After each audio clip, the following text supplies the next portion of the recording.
Subscribe to Web Institute and get the international educations about computers and technical science.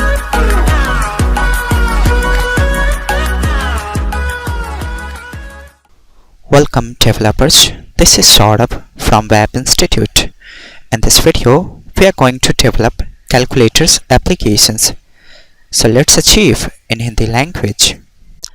Guys, ये web application development का project first है जिसमें हमें calculators को develop करना सीखना है।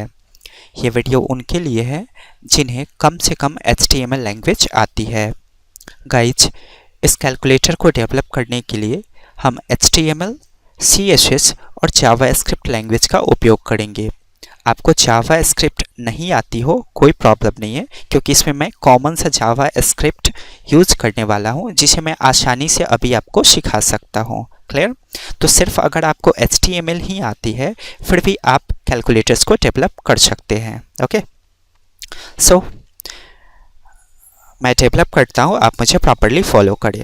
ओके, मैं चाहता हूं हमारा जो कैलकुलेटर्स हो वो मोबाइल के शेप में नज़र आए, मीन्स मोबाइल के आकार में कैलकुलेटर्स हमें बनानी है।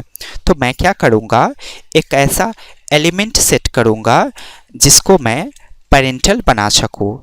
मीन्स डिव एक ऐसा एलिमेंट है जिसको आप किसी भी आकार में कन्वर्ट कर सकते हो, स्टार में, सर्कल में, रेक्टेंगल, राउंडेड रेक्टेंगल, ट्रायंगल या मोबाइल, किसी भी रूप में आप डिव एलिमेंट को कन्वर्ट कर सकते हो। इसके लिए आपको CSS लैंग्वेज की आवश्यकता होगी। क्लियर? हमने एलिमेंट सेट कर दिया। अब मैं इसे डिज़ाइन करने के लिए स्टाइल टैग की मदद से CSS को एक्टिवेट करूंगा हेड एलिमेंट के अंदर से। क्लियर? मीन्स जब भी आप HTML के एलिमेंट में CSS को इंक्लूड करना चाहते हैं, आपको स्टाइल की बॉडी बनानी होगी हेड एलिमेंट के अंदर। क्लियर? और स्टाइल के अंदर CSS से रिलेटेड कोडिंग आपको करनी होगी। ओके, सो सबसे पहले आप करोगे सेलेक्ट उस एलिमेंट को जिसको आप डिज़ाइन करना चाहते हो। ओके, और कर्ली ब्रैकेट में CSS का प्रॉपर्टीज़ और वैल्यूज राइट करोगे। CSS में हर वर्क को करने के लिए अलग अलग प्रॉपर्टीज़ है। जैसे मुझे अब इस डिव को मोबाइल के शेप में बनाना है, तो मोबाइल के शेप में बनाने से पहले इस डिव को मुझे एक डब्बा का रूप देना होगा। तो एक डब्बा में क्या क्या हो सकता है? विड्थ हो सकता है, हाइट हो सकता है, कलर हो सकता है, ऑटोमेटिक एक डब्बा बन जाएगा।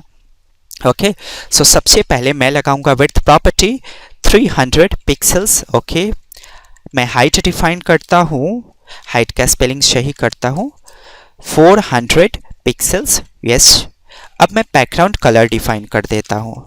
बैकग्राउंड कलर मैं रख देता हूँ वाइट। ओके, यस, एक प्रॉब्लम है, अगर मैं इस डब्बे का कलर वाइट रखूं तो ये हमारे वेब पेज पे दिखेगा कैसे?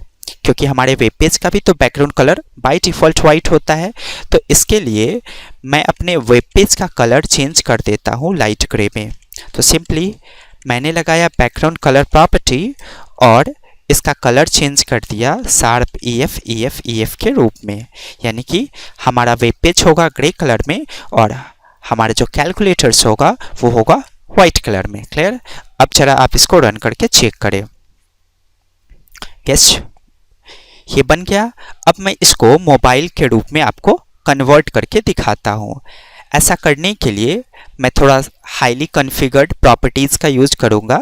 सबसे पहले मैं डिफाइन करूँगा बॉर्डर ऊपर की दिशा से। ओके, सिंपली मैंने रखा साइज बॉर्डर का 40 पिक्सल्स, डिज़ाइन में रखूँगा ग्रूव और कलर में रखूँगा रेड। यस, अब मैं बॉर्डर डिफाइन कर देता हूँ नीचे की दिशा से, तो उसके लिए मैं बॉर्डर बॉटम प्रॉपर्टी लगाऊंगा और फिर साइज दूंगा 40 पिक्सल्स, बॉर्डर के डिज़ाइन को चेंज कर दूंगा और कलर रखूँगा रेड। ओके, तो इसका मतलब है डिव का जो शेप है उसमें ऊपर से 40 पिक्सल्स और नीचे से 40 पिक्सल्स बॉर्डर आ जाएंगे रेड कलर में।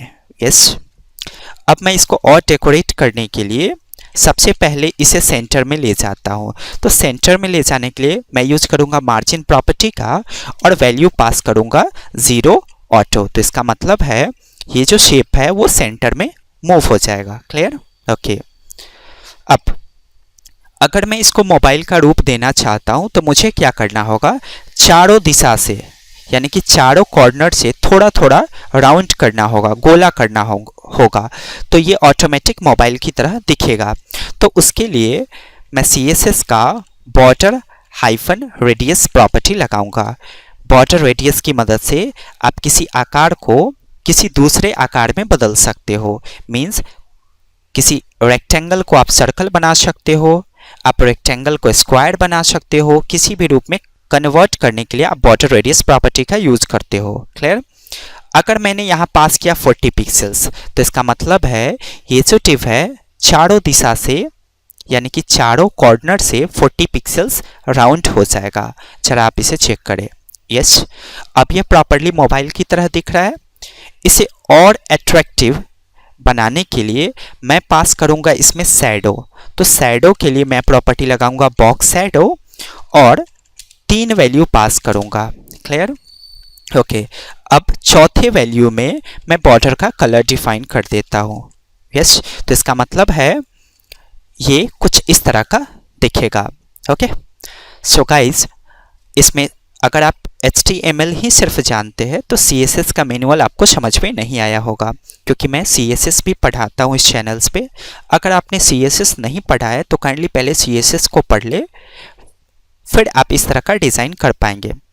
नॉर्मली आप सब कुछ समझ जाएंगे, लेकिन आपको डेवलप करने में बहुत ज़्यादा प्रॉब्लम्स होंगी, क्योंकि सिर्फ इतना समझा देने का मतलब नहीं है कि आपको CSS आ गया। CSS बहुत डीप है, यहाँ तो मैंने डिफाइन ही नहीं किया है कुछ, सिर्फ आपने मेरी बातों को सुना है। आप कुछ प्रॉपरली गेन नहीं कर पाए होंगे, आपको पता नहीं होगा कि हमने यहाँ बॉडी क्यों लिखा, हमने यहाँ डिफ क्यों लिखा, इसे क्या कहते हैं या इसे क्या कहते हैं, इसका उपयोग हमने क्यों किया। तो ये सब तभी आपको समझ में आएगा जब आप हमारे प्लेलिस्ट से CSS के वीडियोज़ को पढ़ेंगे। क्लियर?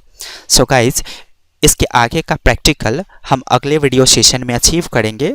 सो काइंडली मेरे टीचिंग एक्सपीरियंस को प्रमोट करें, मेरे चैनल्स को सब्सक्राइब करना ना भूलें और सब्सक्राइब करने के बाद बेल बटन पे क्लिक करें। So stay tune to our channel guys and thanks for watching my videos. Have a great day. Subscribe to App Institute and get the international educations about computers and technical science.